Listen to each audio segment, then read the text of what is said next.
आज का टॉपिक रहेगा अपना अर्थिंग। ठीक है, अर्थिंग की अगर बात करें तो देखो अर्थिंग को निम्न भाषा के अंदर कहा जाता है भूसंपर्कन।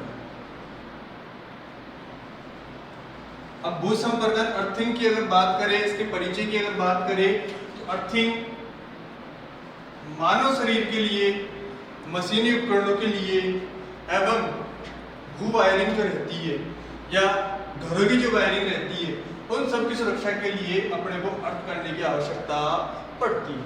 अगर अर्थिंग की बात की जाए तो अर्थिंग एक तरीके से सुरक्षात्मक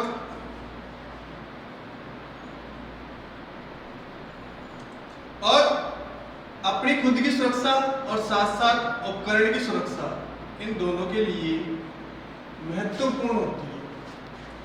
रहे अर्थिंग से संबंधित अगर हम लोग बात करें तो अर्थिंग के बिना अगर कोई वायरिंग की जाती है, वैद्युतिक वायरिंग यदि की जाती है तो वो एक तरीके से अपनी पूरी कंप्लीटेड वायरिंग नहीं होती है। अगर इसके अकॉर्डिंग देखा जाए तो नॉर्मली हम लोग घरों के अंदर वायरिंग वगैरह करते हैं तो वायरिंग में हम लोग नॉर्मली दो ही तार यूज में लेते हैं, एक तार फेज का काम में लेते हैं, एक तार न्यूट्रल का काम में लेते हैं। लेकिन इन दोनों तारों का उपयोग करने पर मानव शरीर की सुरक्षा नहीं हो पाती है। क्यों नहीं हो पाती है? उसका मुख्य कारण ये रहता है कि फेज और न्यूट्रल में यदि मान लो किसी भी प्रकार का उपकरण यदि अपना भू संपर्क में आ जाए या उपकरण के साथ लाइव तार जो होता है, अपना फेज तार जो होता है, अगर वो किसी भी कारणवश से उपकरण की बॉडी के साथ टच हो जाए तो उस दौरान वहां पर मनुष्य अगर गलती से उसको हाथ लगा दे तो उस दौरान उस आदमी को विद्युत का झटका लग सकता है। तो उस विद्युत के झटके से बचने के लिए हमारे को अर्थिंग की आवश्यकता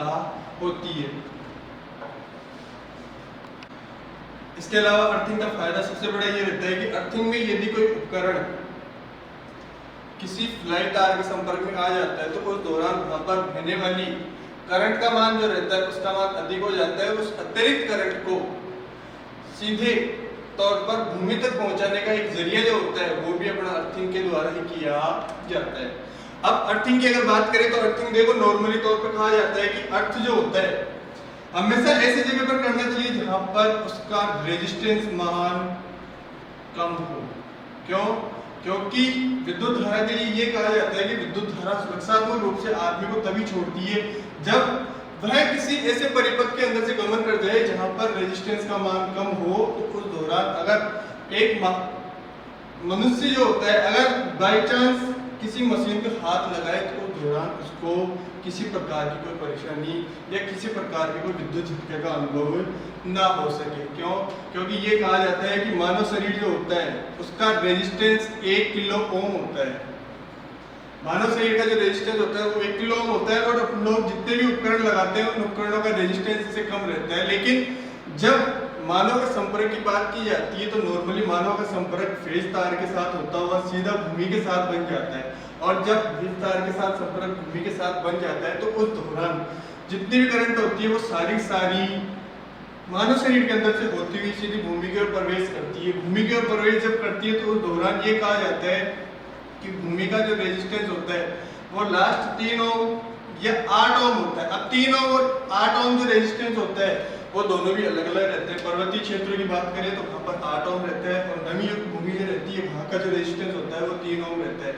तो जब मानव शरीर किसी भी फेज तार के संपर्क में आता है तो उस दौरान उसके अंदर से अत्यधिक करंट निकलती है और अत्यधिक करंट निकलने का कारण होता है कि वो जब भूमि के संपर्क में होता है तो उस दौरान वहां पर उसका रेजिस्टेंस कम हो जाता है। और करंट का ये स्वाभाविक गुण होता है कि करंट हमेशा उसी रास्ते से अपना परिपथ कंप्लीट करने की कोशिश करती है जिस रास्ते पर उसका रेजिस्टेंस मान सबसे कम होता है। तो जब अर्थिंग तार वहां पर बना दिया जाता है, अर्थिंग तार वहां पर लगा दिया जाता है तो उस दौरान एक मनुष्य जो विद्युत उपकरणों के संपर्क में आता है तो वहां पर करंट का संचालन मानव शरीर के अंदर से ना होकर के सीधा अर्थ तार के अंदर से होता हुआ भू संपर्क हो जाता है।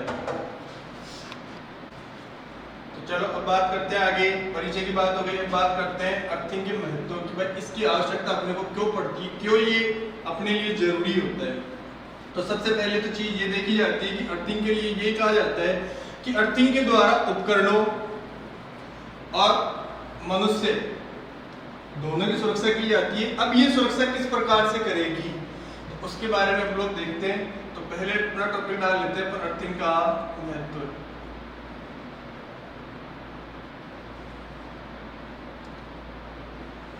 देखो सीधी सी बात ये है कि नॉर्मली जब भी किसी भी तार को या चालक तार को अर्थिंग किया जाता है या वस्तु को अर्थिंग किया जाता है तो उस दौरान हमेशा न्यूट्रल लिंक जो होता है, न्यूट्रल लिंक या तार, उसको अर्थ किया जाता है। न्यूट्रल लिंक के तार जो होता है उसको अर्थ किया जाता है। क्यों? क्योंकि उस दौरान देखो यदि फेज तार को हम लोग अर्थ करेंगे तो सारी की सारी करंट जो रहेगी वो सीधी जमीन के अंदर प्रवेश कर जाएगी, वो सारी की सारी जमीन के अंदर प्रवेश कर जाएगी और उपकरण को जो वोल्टेज और जो करंट की आवश्यकता रहेगी वो उसको प्राप्त नहीं हो पाएगी। अब न्यूट्रल तार को अर्थ करने का सबसे न्यूट्रल तार को ही अर्थ क्यों करते हैं उसका कारण ये रहता है क्योंकि जब परिपथ अनबैलेंस हो जाता है, जब परिपथ अपना क्या हो जाता है अनबैलेंस, तो उस दौरान इस न्यूट्रल तार के अंदर से करंट का प्रवाह प्रारंभ हो जाता है। और जब न्यूट्रल तार के अंदर से करंट का प्रवाह प्रारंभ हो जाता है तो उस दौरान अतिरिक्त करंट जो होती है वो अर्थ तार या अर्थ इलेक्ट्रोड के माध्यम से होती हुई सीधी भूमि के अंदर प्रवेश कर जाती है। अब उस दौरान परिपथ के अंदर हम लोग एक सुरक्षात्मक युक्ति लगाते हैं। सुरक्षात्मक युक्ति के रूप में देखो परिपथ में दो चीज जुड़ी रहती है, एक तो जुड़ी होती है एमसीबी और एक होता है अपना फ्यूज। एक तो होती है अपनी एमसीबी, एक होती है अपना क्या फ्यूज। तो अब इन दोनों की अगर बात की जाती है तो ये दोनों की दोनों युक्तियां परिपथ के लिए सुरक्षात्मक युक्ति के तौर पे काम करती है। अब यहाँ पर इसकी रेटिंग जो होती है फ्यूज के मुकाबले कम रहती है और फ्यूज की रेटिंग जो रहती है वो एमसीबी के मुकाबले अधिक रहती है। अब यहाँ पर अगर बात करें तो जब अनबैलेंस लोड होगा तो न्यूट्रल तार के अंदर से करंट बहेगा और हम लोगों ने यदि उसको अर्थ कर रखा है तो उस दौरान भूमि का रेजिस्टेंस मान कम रहेगा और भूमि का रेजिस्टेंस मान जब कम रहेगा तो उस परिपथ के अंदर से बहने वाली करंट का जो मान रहेगा वो अत्यधिक हो जाएगा और पूरे के पूरे परिपथ की करंट का मान बढ़ जाएगा। और जब पूरे परिपथ की करंट का मान बढ़ जाता है तो उस दौरान एमसीबी की जो करंट रेटिंग होती है उससे अधिक धारा अगर इसके अंदर से प्रवाहित हो जाती है तो उसी के दौरान अर्थ तार के माध्यम से एमसीबी अपनी ट्रिप हो जाती है और जैसे ही एमसीबी ट्रिप होती है उसी के दौरान अपना परिपथ और उपकरण दोनों के दोनों सुरक्षित रह जाते हैं।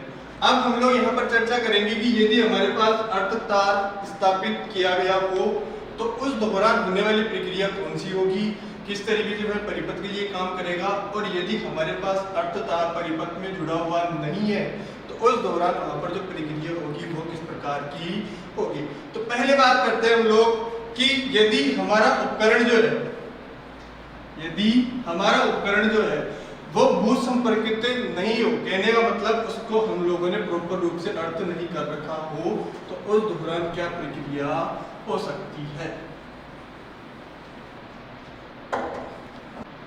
चलो देखो हमने पहले बात करी थी कि जब वैद्युतिक उपकरण अर्थ संपर्क नहीं हो, अब जब हमारा उपकरण अर्थ के संपर्क में नहीं है या फिर उपकरण को हम लोगों ने अर्थ नहीं किया है तो उस दौरान एक मनुष्य के द्वारा यदि उस उपकरण की बॉडी को टच किया जाता है तो उस दौरान उस बॉडी में यदि कोई फेज तार या कोई चालक तार जो रहता है यदि बॉडी के संपर्क में आ जाए तो बॉडी के संपर्क में आने से उस आदमी को वैद्युतिक झटका महसूस हो सकता है। तो उस दौरान यदि यहाँ पर अर्थ किया हुआ नहीं होता तो इस मनुष्य पर पड़ने वाले प्रभाव की हम लोग यहाँ पर बात करेंगे। अब एक चीज विशेष तौर पे ये भी ध्यान रखना कि जब यहाँ पर अर्थ किया हुआ नहीं होता तो उस दौरान मनुष्य के लिए ये कहा जाता है कि मनुष्य के द्वारा अधिकतम जो करंट सहन की जा सकती है वो 20 मिली एम्पियर, अधिकतम जो करंट सहन की जा सकती है वो 20 मिली एम्पियर होती है। यदि 20 मिली एम्पियर से अधिक करंट परिपथ के अंदर प्रभावित हो जाती है तो उस दौरान मनुष्य को एक दर्दनाक झटका लगता है या हो सकता है मनुष्य की मृत्यु भी हो जाए। तो इस परिस्थिति को हम लोग ध्यान में रख करके इस सर्किट को पढ़ेंगे। इस सर्किट के दौरान हम लोग ये पता लगाएंगे कि अर्थ हमारे लिए कितना आवश्यक होता है।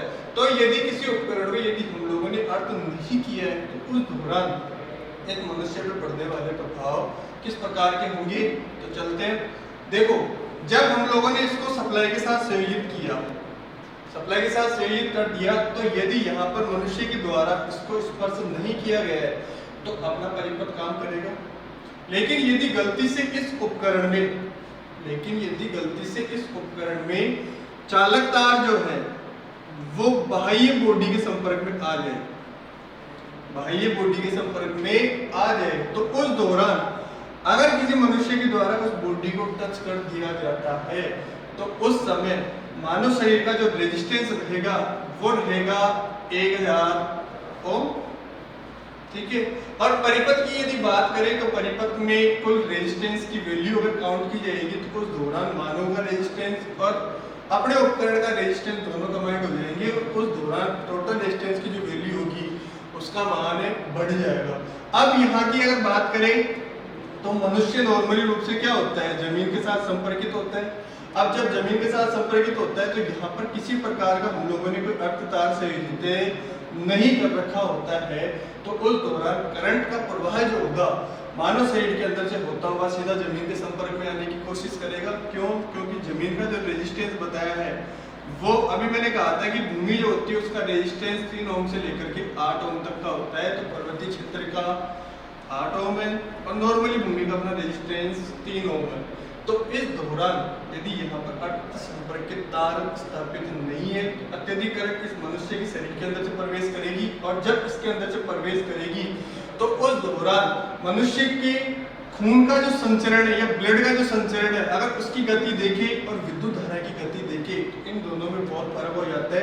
अब यहाँ अगर मनुष्य के ब्लड की बात की जाती है तो मनुष्य का ब्लड 16 से 17 किलोमीटर पर आवर की स्पीड में गमन करता है, लेकिन करंट की यदि बात करते हैं, करंट यदि इसके मनुष्य के शरीर के अंदर से प्रवेश करती है तो उस दौरान यहाँ 3 लाख किलोमीटर पर सेकंड की स्पीड से इलेक्ट्रॉनों का गमन होगा और अपने इलेक्ट्रॉन्स और ब्लड के सर्कुलेशन पे आपसी समन्वय स्थापित नहीं होने के कारण मनुष्य को एक विद्युत झटके का अनुभव होगा और ये आघात इतना खतरनाक होगा कि इस मनुष्य की मृत्यु भी यहाँ पर हो सकती है।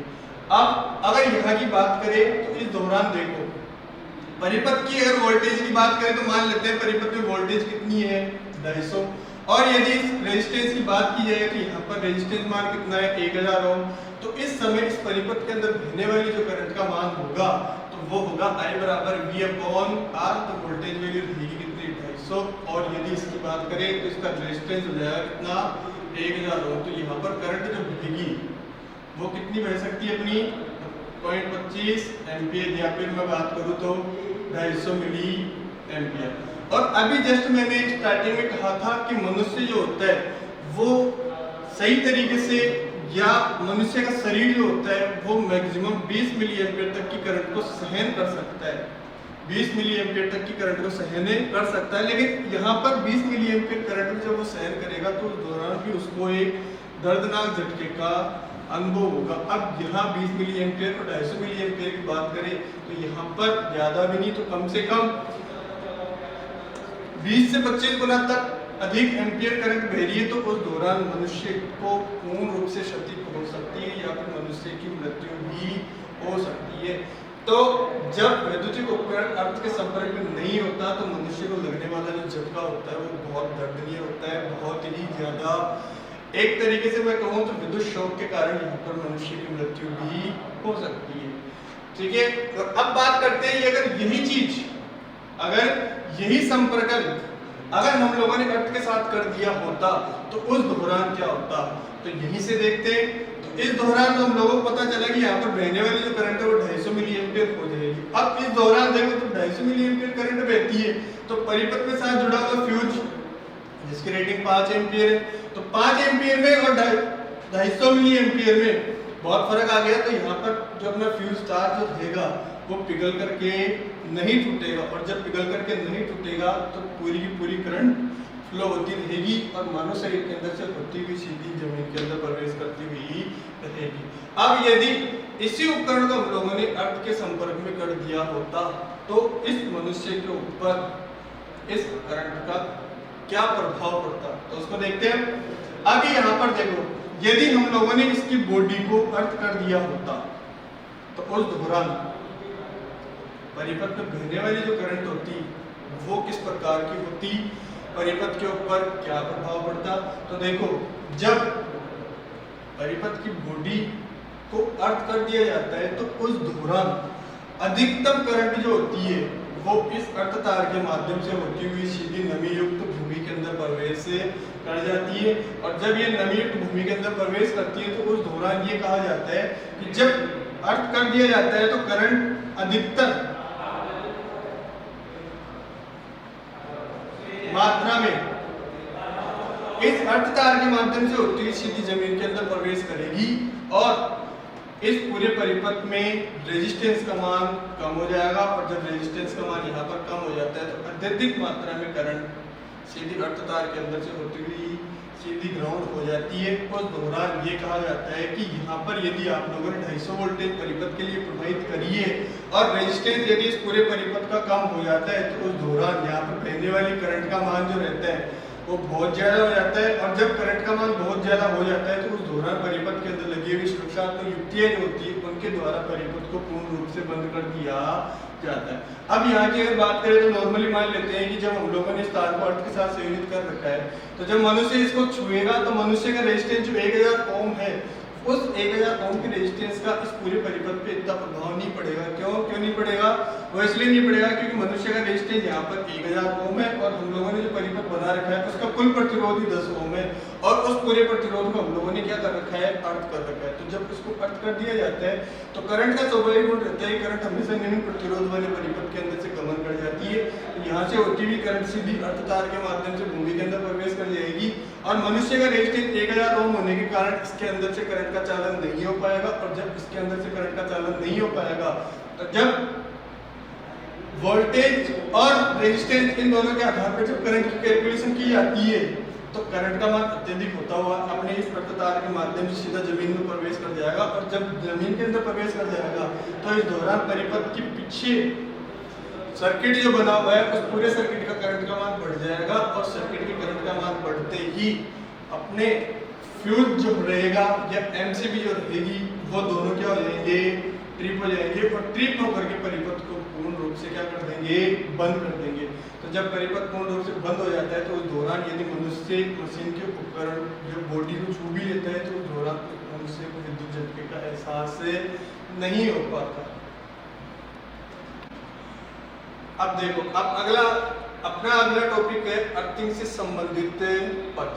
अब यहाँ पर बात करें तो अर्थिंग से संबंधित जो पद रहते हैं वो मुख्य रूप से अपने 6 होते हैं। पहला है अपना जीवितता, दूसरा है अपना भूसंपर्कन तार, तीसरा है अर्धचालक, चौथा है अपना अर्थ इलेक्ट्रोड, पांचवा है अपना अर्थिंग लीड और छठा है अपना भूसंपर्कित लीड। अब इनके बारे में एक के बारे में पढ़ते हैं। तो देखो, जीवित तार के बारे में कहा जाता है कि ये विद्युत आवेश से पूर्ण होता है, विद्युत आवेश से पूर्ण होता है और अर्थ के साथ विभवांतर रखता है। अर्थ के साथ क्या रखता है? विभवांतर।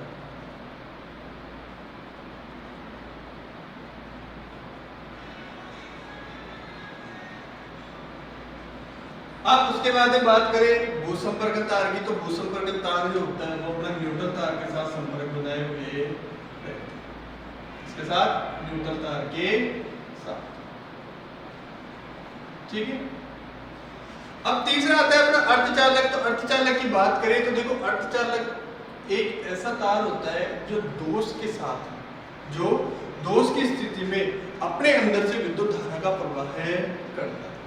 दोष के दौरान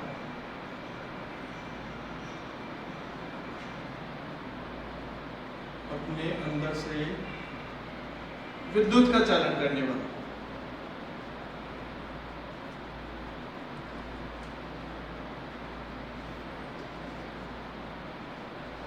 ठीक है। उसके बाद बात करते हैं अर्थ इलेक्ट्रोड की। तो अर्थ इलेक्ट्रोड अपना वह तार होता है जिसको हम लोग जमीन के अंदर दबाते हैं, जमीन में दबाए जाने वाला तार।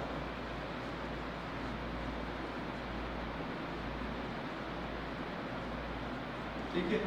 अर्थ इलेक्ट्रोड जो होता है वो जमीन के साथ दबाए जाने वाला एक चालक होता है। ठीक है। उसके बाद हम बात करते हैं अर्थिंग लीड की। तो अर्थिंग लीड उपकरण और अर्थ इलेक्ट्रोड, उपकरण और अर्थ इलेक्ट्रोड, इन दोनों को जोड़ने वाली युक्ति होती है।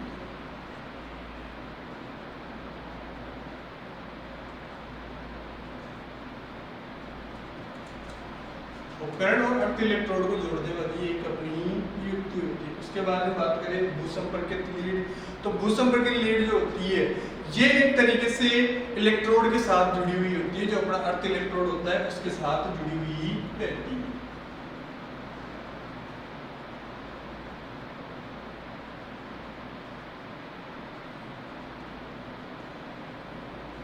अर्थ इलेक्ट्रोड से जुड़ी हुई अपनी लीड। अब इनके बारे में एक बार दोबारा और देख लेते हैं। तो देखो अर्थिक संबंधित जो पद होते हैं वो मुख्य रूप से 6 होते हैं। पहला होता है जीवित तार, और जीवित तार जो होता है वो अर्थ तार के साथ विभवांतर बनाए रखता है। दूसरा होता है भूसंपर्कित तार, तो ये न्यूट्रल तार के साथ अपना संयोजन बनाए हुए रहता है। उसके बाद में बात करें अर्धचालक की, तो दोष के दौरान अपने अंदर से विद्युत धारा का जो चालन करने वाला जो युक्ति होती है, चालक तार जो होता है वो अपना अर्धचालक तार कहलाता है। उसके बाद में अर्थ इलेक्ट्रोड की बात करें तो अर्थ इलेक्ट्रोड जमीन के अंदर दबाया जाने वाला होता है। अब इसकी अगर बात करें तो देखो ये पाइप के तौर पे भी हो सकता है, पाइप के रूप में भी हो सकता है और प्लेट के रूप में भी हो सकता है। या तो आप लोग प्लेट के रूप में लगा लो या आप लोग पाइप के रूप में लगा लो। इसके अलावा आप लोगों ने देखा होगा कि अधिकतर कभी कभार कई जगह ऐसी भी आती है जहाँ पर इनकी स्थापना सही से नहीं की जाती, तो वहां पर जो हेडपंप वगैरह बने होते हैं या ट्यूबवेल वगैरह जो बनी होती है वहां उसके पाइप के साथ इनका संयोजन भी कर दिया जाता है, तो वहां पर भी वो अपने एक इलेक्ट्रोड के तौर पे कार्य करते हैं। उसके बाद हम बात करें अर्थिंग लीड की, तो उपकरण और अर्थ इलेक्ट्रोड को जोड़ने वाली जो लीड होती है वो अपनी कौन सी लीड होती है? Earthing lead. उसके बाद हम बात करें भूसंपर्कित लीड की, तो अर्थ इलेक्ट्रोड से जुड़ी हुई जो लीड होती है, जो जमीन में दबे हुए इलेक्ट्रोड के साथ जुड़ी हुई जो लीड होती है वो अपनी अर्थ भूसंपर्कित लीड कहलाती है।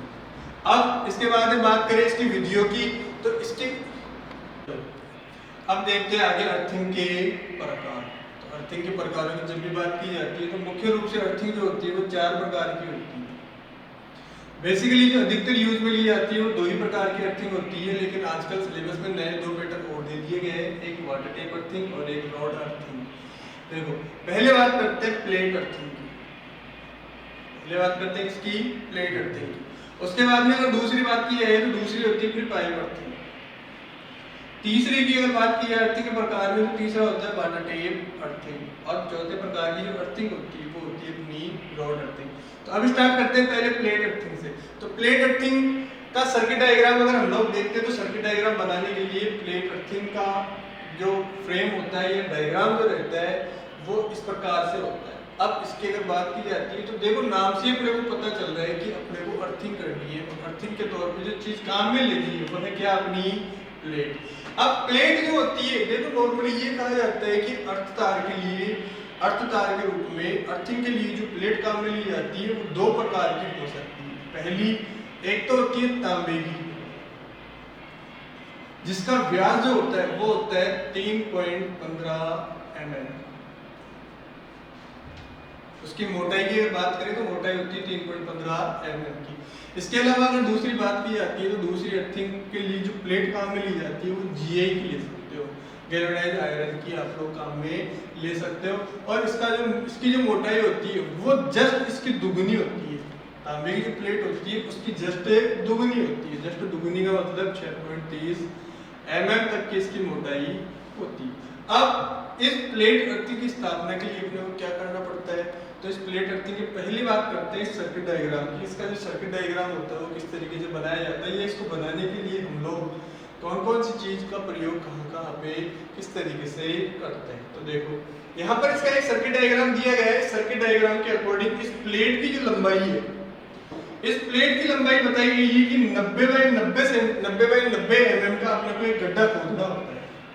90 बाई 90 mm का एक गड्ढा खोदना होता है, जिसकी गहराई नॉर्मली अगर कही जाए तो भूतल से 1.5 मीटर से लेकर के 3 मीटर गहराई तक की खोदी जाती है। कहने का मतलब यहाँ से लेकर के यहाँ तक की जो लंबाई रहेगी, इसकी गहराई जो रहेगी वो 1.5 मीटर से लेकर के 3 मीटर तक की गहराई तक स्थापित कर सकते हैं।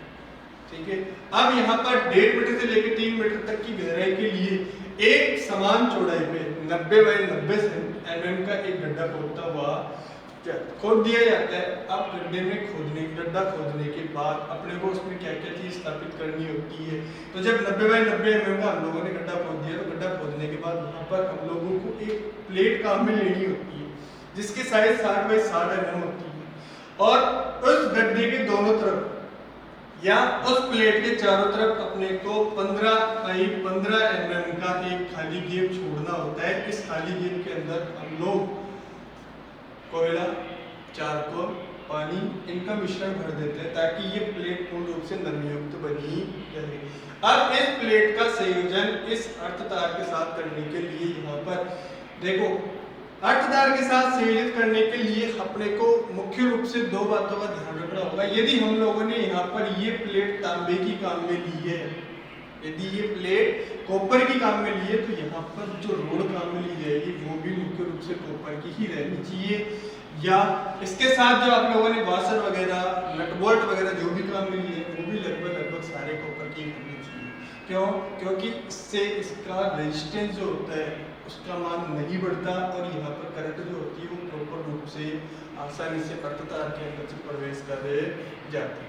अब यहाँ की अगर बात करें तो अर्धतार जो रहता है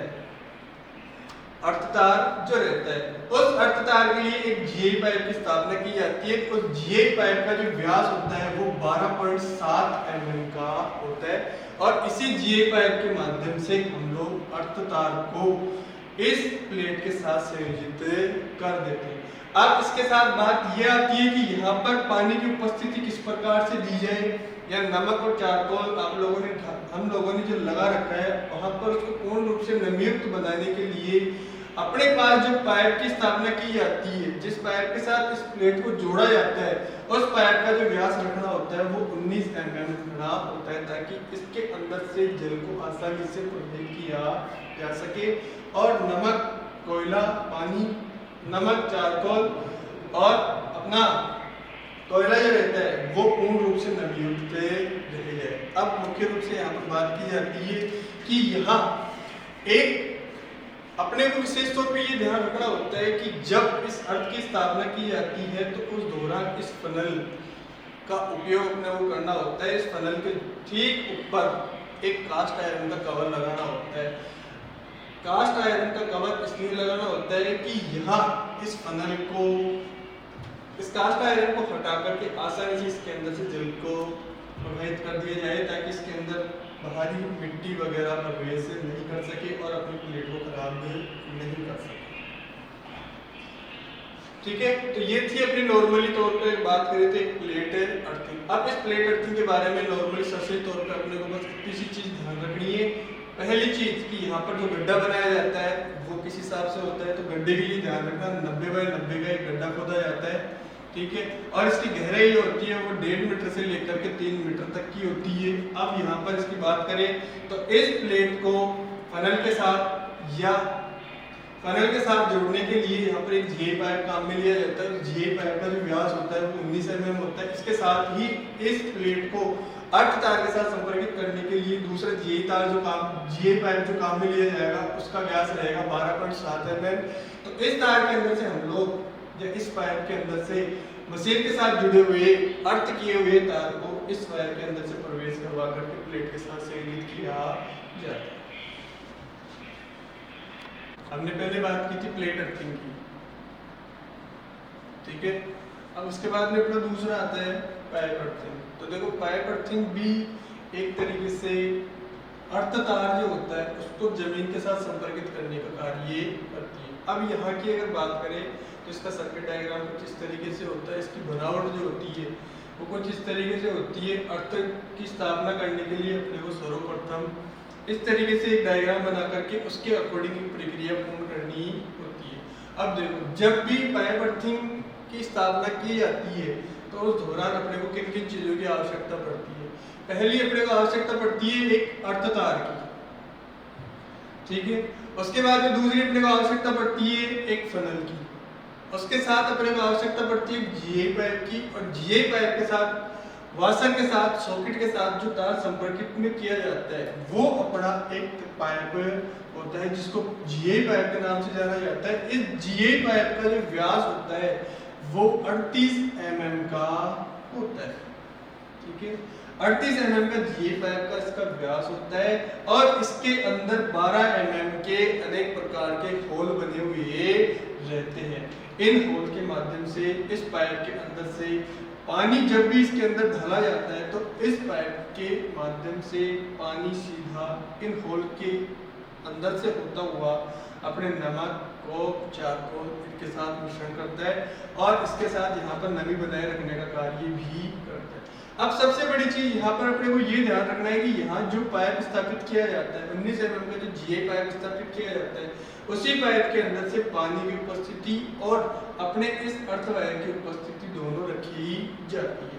ठीक है, अब जब इसकी बात करते हैं तो यहाँ अपने को विशेष तौर पर ये ध्यान रखना है कि यहाँ पर जो ये पाइप काम में लेते हैं ये अपने को GA पाइप काम में लेना है और यहाँ इस पाइप का जो व्यास रहता है इस आंतरिक जहाँ पर नमक चारकोल इनका मिश्रण जो भरा होता है उस पाइप की लेंथ या उसकी गहराई होती है वो 2.5 मीटर तक की रखी जाती है और यहाँ जो 38 mm का जो पाइप होता है उस पाइप के साथ ही अपने को नमक और चारकोल का मिश्रण करना होता है। ठीक है, इसके बाद में अगर बात करें तो यहाँ पर नमी प्रवेश करवाने के लिए अपने को पानी की आवश्यकता पड़ती है और पानी की आवश्यकता को पूर्ण करने के लिए एक 95 सेंटीमीटर लेंथ वाला 19 mm का GA पाइप अपने को काम में लेना होता है जिसका संयोजन वासर के द्वारा इस 38 mm के GA पाइप के साथ किया जाता है और इसका संयोजन ऊपर लगे हुए एक फनल के साथ किया जाता है। फनल का जो शिरा होता है ये भूमि से 5 से 10 सेंटीमीटर ऊपर की ओर उभरा हुआ रहना चाहिए और इसको उभरे हुए रखने का काम यही होता है। इसी वजह से इसको उभरा हुआ रखते हैं ताकि यहाँ से इस पाइप के माध्यम से आसानी से पानी को प्रवेश करवाया जा सके। दूसरी चीज GA तार को आसानी से प्रवेश करवाया जा सके और इस पैनल की सुरक्षा के लिए इसके ऊपर एक बॉक्स लगाया जाता है जिसको कास्ट आयरन कवर के नाम से जाना जाता है। इस कवर की जो लेंथ होती है वो 30 बाई 30 mm की होती है। प्लेट अर्थिंग ले हो चाहे पाइप अर्थिंग ले हो दोनों के लिए अपने को एक कास्ट आयरन कवर की आवश्यकता होती है जिसको हम लोग नॉर्मली ढक्कन के नाम से जानते हैं और इसकी जो लेंथ होती है वो 30 बाई 30 mm की होती है। अब यहाँ पर सबसे बड़ी चीज अपने को ये ध्यान रखनी है, देखो चाहे प्लेट अर्थिंग की स्थापना करो चाहे पाइप अर्थिंग की स्थापना करो दोनों पे किसी प्रकार की अर्थिंग की स्थापना करो यहाँ पर अर्थ तार जो काम में लिया जाएगा उसकी साइज 8 SWG की रहेगी। ये विशेष तौर पे ध्यान रखना कि अर्थ तार के लिए जो वायर काम में लिया जाता है उसकी SWG साइज 8 SWG की होती है। ठीक है, अब दोबारा से बता देते हैं। देखो पहले हम लोगों ने प्लेट अर्थिंग पढ़ी थी उसके बाद में पाइप अर्थिंग पढ़ी है। प्लेट अर्थिंग के अंतर्गत हम लोगों ने ये पढ़ा था कि इसमें अगर आप लोग कॉपर की प्लेट काम में लेते हो तो उसके साथ नट बोल्ट वगैरह वाशर वगैरह जो भी चीज एक दूसरे इलेक्ट्रोड को जोड़ने के लिए काम में ली जाएगी वो सारी कॉपर की रहनी चाहिए। यदि आप लोगों ने GA तार काम में लिया है या GA की प्लेट काम में ली है तो वहां पर नट बोल्ट और वाशर वगैरह जो रहेंगे वो सारे अपने को GA तार के लेने पड़ेंगे। ठीक है, उसका कारण मैंने बताया था कि दोनों एक ही पदार्थ की क्यों होनी चाहिए, एक ही धातु की क्यों होनी चाहिए, क्योंकि यदि आप लोग अलग अलग धातुओं को एक साथ संयोजित करते हो तो वहां पर उसका रेजिस्टेंस मान बढ़ जाता है और रेजिस्टेंस मान बढ़ने से अर्धचालक की करंट मात्रा जो होती है करंट मान जो होती है उसके अंदर गिरावटें आ जाती है। ठीक है, अब मेनली अपने को ये ध्यान रखना है कि जब प्लेट अर्थिंग की बात करी थी तो उस दौरान अपने को एक 90 बाई 90 का गड्ढा खोदना होता है, लेकिन यहाँ पर अगर इसकी बात करें तो यहाँ पर इस गड्ढे की लेंथ जो रहेगी वो 2.5 मीटर की लेंथ रहेगी। ठीक है, अब बढ़ते हैं आगे। इसके बाद में आता है अपना तीसरा नॉर्मली जिसको हम लोग आसानी से अर्थ तार के रूप में काम में ले सकते हैं और वो होता है अपना एक तरीके से वाटर टेप अर्थिंग। अब बात करते हैं तीसरी वाटर टेप अर्थिंग।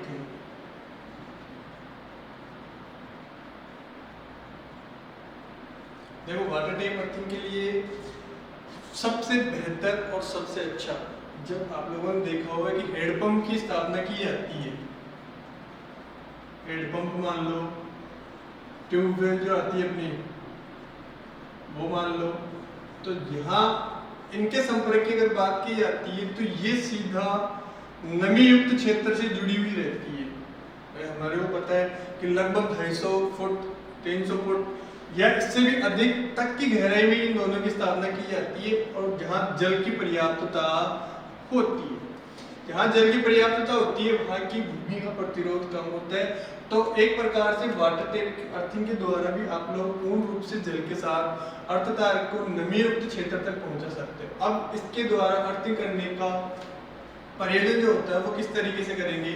देखो, पहली स्टार्टिंग अपने को ये ध्यान रखना है कि हमेशा जब भी इसकी अर्थिंग करें तो उस दौरान मशीनी उपकरण को अर्थ तार के साथ संयोजित करके सीधा हैंडपंप या ट्यूबवेल वगैरह जो होती है उसके पाइप के साथ कस करके उनका संयोजन बढ़ा दिया जाए। जैसे ये ट्यूबवेल का पाइप है, इसके साथ इसका संयोजन बना दिया। अब यहाँ पर जो इसका संयोजन बना रहे हो ये कस करके यहाँ कसा होना चाहिए, सही तरीके से बंधा होना चाहिए। अब यहाँ पर जब भी अर्थिंग की जाती है तो उस दौरान अपने को मुख्य रूप से एक चीज की ध्यान रखना होता है कि जब भी इस प्रकार की अर्थिंग की जाती है तो उसके लिए दो प्रकार की सीमाएं निर्धारित की गई है। पहली सीमा ये निर्धारित की गई है कि यहाँ पर इस उपकरण के द्वारा जो आप लोग अर्थिंग बना रहे हो इसकी रेंज 50 एम्पीयर से अधिक नहीं होनी चाहिए, ठीक है। और दूसरी चीज अपने को ये ध्यान रखनी है कि यहाँ यदि 50 एम्पीयर तक की करंट कैपेसिटी नहीं है तो वहां पर एक तांबे की प्लेट काम में ली जाती है। उस तांबे की प्लेट की साइज जो रखी जाती है वो 8 mm से लेकर के 25 mm तक की रखी जाती है। 8 mm to 25 mm, इन दोनों चीजों का ध्यान रख करके हम लोग वाटर टेप अर्थिंग की स्थापना कर सकते हैं, ठीक है। तो देखो, हम लोगों ने प्लेट अर्थिंग पढ़ी, पाइप अर्थिंग पढ़ी, उन दोनों की अपेक्षा अगर देखा जाए तो वाटर टेप अर्थिंग जो होती है वो सबसे इजी होती है। इसके दौरान अपने को सिर्फ और सिर्फ इतना करना होता है कि मशीन की बॉडी को हम लोगों ने अर्थ तार के साथ संयोजित किया। अर्थ तार के साथ संयोजित करने के बाद में उस तार को सीधा ट्यूबवेल जो पाइप होता है उसके द्वारा, ये हेडपंप का पाइप जो होता है उसके द्वारा कस करके बांध दिया जाता है ताकि उसका संयोजन सीधा नमी युक्त जल के साथ या नमी युक्त भूमि के साथ उसका संयोजन बना हुआ रहे। और जब मशीनी उपकरण के अंदर से करंट है तो वो करंट सीधी नमी युक्त क्षेत्र में आसानी से प्रवाहित हो जाए। तो इस प्रकार से वाटर टेप अर्थिंग की जाती है। और वाटर टेप अर्थिंग के लिए अपने को दो चीज विशेष तौर पर ध्यान रखनी है। पहली ये कि वहां पर उसकी जो करंट रेटिंग हो वो 50 एम्पीयर से अधिक नहीं होनी चाहिए। दूसरी चीज, यदि आप लोग ये अर्थिंग कर रहे हो और उस अर्थिंग के लिए उसके साइज जो रखी जाती है वो कॉपर प्लेट की बात की जाए तो कॉपर प्लेट के लिए 8 mm से 25 mm तक की रहनी चाहिए। उसके बाद में चौथा और लास्ट और आज का अंतिम चरण अंतिम अर्थिंग। अब अपनी चौथी प्रकार की अर्थिंग होती है रोड अर्थिंग। तो देखो, रोड अर्थिंग स्थापित करना एक बहुत ही सरल और सहज कार्य होता है। इसके दौरान इसके लिए अपने को एक अर्थ इलेक्ट्रोड की आवश्यकता होती है। अर्थ इलेक्ट्रोड के तौर पे हम लोग एक बहुत लंबा सरिया काम में लेते हैं ताकि वो ज्यादा भी नहीं तो कम से कम 3 मीटर तक की गहराई तक आसानी से स्थापित हो सके, क्योंकि 3 मीटर की गहराई पर पहुंचते नमी अपने को प्राप्त होनी शुरू हो जाती है। और नॉर्मली एक सरिया लेकर के उसको अर्थ इलेक्ट्रोड के तौर पे काम में लेकर के मशीन की बॉडी के साथ अर्थ वायर के साथ संयोजित करके इस इलेक्ट्रोड को जमीन के अंदर 3 मीटर की गहराई पे या इससे भी अधिक की गहराई पर इसको स्थापित कर दिया जाता है ताकि यहाँ जब अतिरिक्त करंट जब बहे तो वो इस अर्थ इलेक्ट्रोड के माध्यम से सीधी जमीन के अंदर प्रवेश कर जाए, ठीक है। तो ये थे अपने 4 प्रकार के अर्थिंग। पहला प्लेट, दूसरा पाइप, तीसरा वाटर टेप और चौथा अपना रॉड अर्थिंग।